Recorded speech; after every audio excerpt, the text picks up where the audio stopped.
Nadukutan ng isang mag-asawang senior citizen sa Quezon City. Ang babaeng suspect kunwari nag-alok ng ayuda sa may dukot sa 6,000 pisong pensyon na kakakakuha lang ng mag-asawa. Ang nahuli kami ng insidente sa unang balita ni James Agustin. Masdan ng isang babae habang kausap ang mag-asawang senior citizens sa labas ng isang printing shop sa Barangay Commonwealth, Quezon City. Tila may pinapaliwanag pa ang babae kung anong isusulat sa papel. Habang abala sa pagsusulat ang mag-asawa, makikita ang babae na may kinuha sa eco bag na dala-dala ng babaeng senior citizen. Mabilis niya itong ipinasok sa kanyang damit. Maya-maya pa umalis na ang babae sa lugar. Tinangay niya ang wallet na naglalaman ng 6,000 pesos na pensyon ng senior citizen.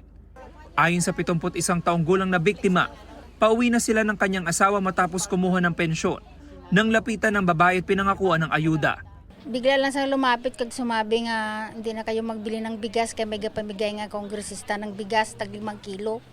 Ay di malaki na yun kay dalawa kami ni mister. Tapos hindi ko na malayan ginpasulat niya ako ng address kag kag pangalan ko sa maliit lang nga papel. Tapos ginkuha ko dito sa bag ko ang wallet ko kag ang ID kay ipa-xerox ko no ang ID para ibigay niya lang dito siya lang ko magbigay.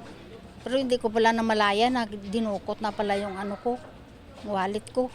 Laking panghihinayang na mag-asawa, lalo pat 6 na buwan daw nilang hinintay ang pensyon. Doon nakasalalay ang aming pamumuhay at sa sakit ng pamilya ko. Misis, may sakit, tapos yung anak ko dinadialysis. Kahit ipamasahe niya lang magpunta sa ospital, magpa-check up, ay wala na magamit. Sana pagsisihan mo yung ginawa mo.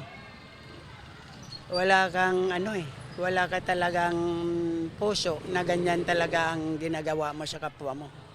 Nai-report na ang insidente sa Barangay Commonwealth. Sabi ng mga taga-barangay, may isa pang babaeng senior citizen na nabiktima ng parehong modus sa araw na yun. 6,000 pesos din na pensyon ang natangay ng babaeng sospek. Hindi niya namamalayan yung kanyang bag, nadukot na pala po. So maya-maya sabi babalikan daw po siya kasi kukunin na raw po yung ayuda. May pinirmahan siya.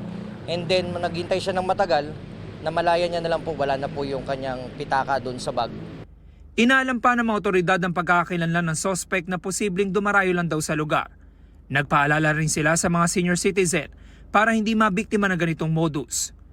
Huwag po tayong maniwala basta-basta sa mga taong lumalapit po sa atin, mapababae man o mapalalaki, na sila po ay di umano ay nagmamalasakit. Ito ang unang balita. James Agustin para sa GMA Integrated News.